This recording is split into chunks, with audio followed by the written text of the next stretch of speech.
দর্শক প্রথম যাকে দেখছেন তাকে চিনতে পেরেছেন? মানে এক পাশে কে ছিল? আমাদের টাকলু শিবাশানু ভাইয়ের পাশে। আর শিবাশানু ভাই বিএমপি করে, আগে থেকেই আপনারা জানতেন। সে এখন বিজয়ের করতেছে, সে এখন বিজয়ের গান গাইতেছে শিবাশানু ভাইয়ের সাথে। দেখেন স্ক্রিনে একটা স্টিল ছবি, তার হাতে পতাকা, তার হাতে পতাকা। দর্শক এই চাটুকারকে চিহ্নিত করেন প্লিজ। ভিডিওতে একটি লাইক, একটি কমেন্ট করে, ঠিক আছে? যারা আপনারা সাকিবিয়ান আছেন, যারা সাকিব খানকে ভালোবাসেন, যারা সাকিব খানকে পছন্দ করেন, তারা ভিডিওতে একটি লাইক, একটি কমেন্ট করে এই ভিডিওটা তুলে ধরেন। কারণ এই ভিডিওটা সবার দেখা দরকার, এই চাটুকারের ভিডিওটা সবার দেখা দরকার। সে না আমলিকের চাটুকার, সে তো আমলিকের চাটুকার। দর্শক, সাকিব খানের ব্যাপারেও কথা বলবো, সাকিব খানের ব্যাপারে অনেক গুরুত্বপূর্ণ একটা মেসেজ দিব, সেটা শুনে যাবেন, দেখেও যাবেন, শুনেও যাবেন, দেখেও যাবেন। তো তার আগে এই আমলিকের চাটুকার, এতদিন যে আমলিকের চাটুকার ছিল, সে এখন শিবাশানু ভাইয়ের পাশে দাঁড়িয়ে, ঠিক আছে, পাশে দাঁড়িয়ে সাধু সাজতাছে, মানে সন্ন্যাসী সাজতাছে, সন্ন্যাসী। তো তাকে ক্ষমা করা যাবে না। সে সাকিব ভাইয়াকে নিয়ে সর্বোচ্চ সর্বোচ্চ লেভেলের অপমান করছে। তাকে কোনোদিনও ক্ষমা করা যাবে না। এটা যাতে মানে আইনের দৃষ্টিতে পড়ে আমার এই ভিডিওটা, প্লাস বর্তমান যারা সরকার পক্ষের লোক আছে তাদের চোখেও পড়ে। এজন্য ভিডিওতে একটি লাইক, একটি কমেন্ট আপনারা করেন। যারা সাকিবিয়ান আছেন, যারা সাচ্চা সাকিবিয়ান আছেন, তারা দয়া করে একটি লাইক, একটি কমেন্ট 100% করবেন, যাতে করে বর্তমান সরকার যারা আছে এখন তাদের চোখে এই ভিডিওটা পড়ে যে সে কত বড় আমলিকের চাটুকার ছিল এক সময়, সে এখন ছাত্রদের দলে যোগ দিয়ে ফেললো, একদমই রূপ পাল্টিয়ে ফেললো। তাকে ছাড়া যাবে না, তাকে চলচ্চিত্র থেকে বের করতে হবে, তাকে চলচ্চিত্র অঙ্গন থেকে পুরো বের করে অপমান করতে করতে, জোতা পিটা করতে করতে তাকে বের করতে হবে। এই টাকলা ইকবালকে জোতা পিটা করতে করতে চলচ্চিত্র অঙ্গন থেকে বের করতে হবে। কি আপনারা আমার সাথে একমত? যদি একমত হয়ে থাকেন তাহলে কমেন্ট বক্সে লেখেন যে হ্যাঁ ভাই, আপনার সাথে আমরা একমত।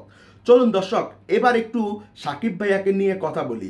সাকিব ভাইয়াকে অনেকেই ভুল বুঝতেছে, বলতেছে যে সাকিব ভাইয়া নাকি আওয়ামী লীগ করতো, এই করতো, সেই করতো। মূলত সাকিব ভাইয়া কোনো দলই করতো না, সেটার একটা প্রমাণ আপনাদেরকে দেখাচ্ছি স্ক্রিন শেয়ারের মাধ্যমে। তো স্ক্রিন শেয়ারটা একটু দেখেন। প্রিয় দর্শক, আমরা এখন সাকিব খানের আইডিতে ঢুকবো। সাকিব খান মানে সাকিব ভাইয়ার আইডিতে ঢুকবো। তো দেখেন আপনারা, মানে পেজে ঢুকবো, পেজে, ঠিক আছে? আইডি তো না, পেজ। তো এই যে দেখেন, এগুলা পোস্টের আগে দেখেন। আচ্ছা,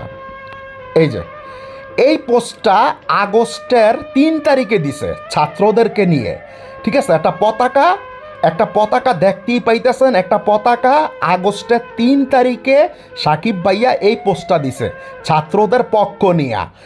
তার মানে ছাত্রদের পক্ষে ছিল সাকিব ভাইয়া, ঠিক আছে? তো আর আগস্টের 5 তারিখে শেখ হাসিনা পদত্যাগ করেছে, আর আগস্টের 3 তারিখেই সাকিব ভাইয়া পোস্ট করছে।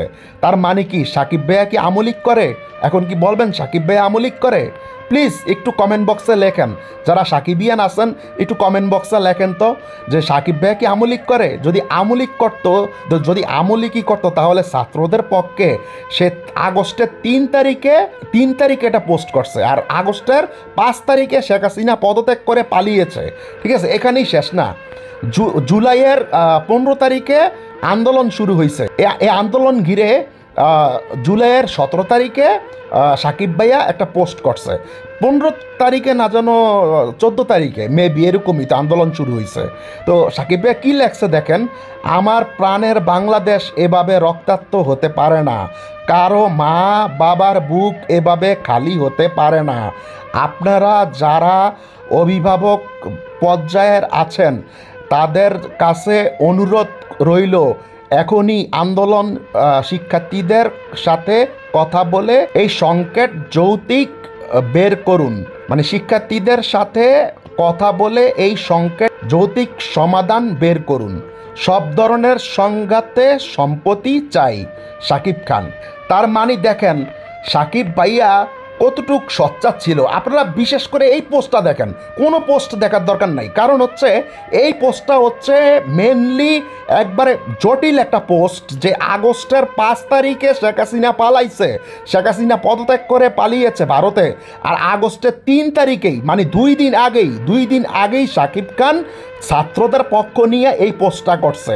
আচ্ছা, এই পোস্টটা করার মানেটা কি? এখানে ছাত্ররাই তো, তাই না? নাকি শেখ হাসিনায় বসে আছে, নাকি শেখ হাসিনার পক্ষে কেউ ইয়া করছে? অনেকেই বলতেছে যে সাকিব ভাই আমলিক করতো, ঠিক আছে, যদি আমলিকই করতো, যদি ছাত্রদের পক্ষে কথা না বলতো, তা না হলে এই যে বাংলাদেশের একটা পতাকা দিয়ে ছাত্রদের একটা ইয়া দিত না। তো আপনাদেরকে ক্লিয়ার করে দিতে পারছি, যারা সাকিবিয়ান আছেন, যারা সাচ্চা সাকিবিয়ান আছেন, তারা ভিডিওটা লাইক কমেন্ট শেয়ার করে পুড়িয়ে ফেলেন। সো দর্শক, স্ক্রিনশটটা দেখতেই পাইলেন। স্ক্রিনশটটা দেখে কি মনে হলো?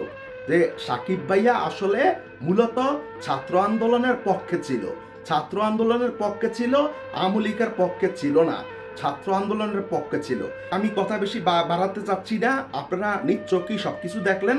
তো প্লিজ দয়া করে এই ভিডিওটা তুলে ধরেন, প্রশাসনের চোখ পর্যন্ত যাতে পড়ে, প্লাস যারা সরকার পদের লোক আছে এখন তাদের চোখেও যাতে পড়ে। সো আল্লাহ হাফেজ।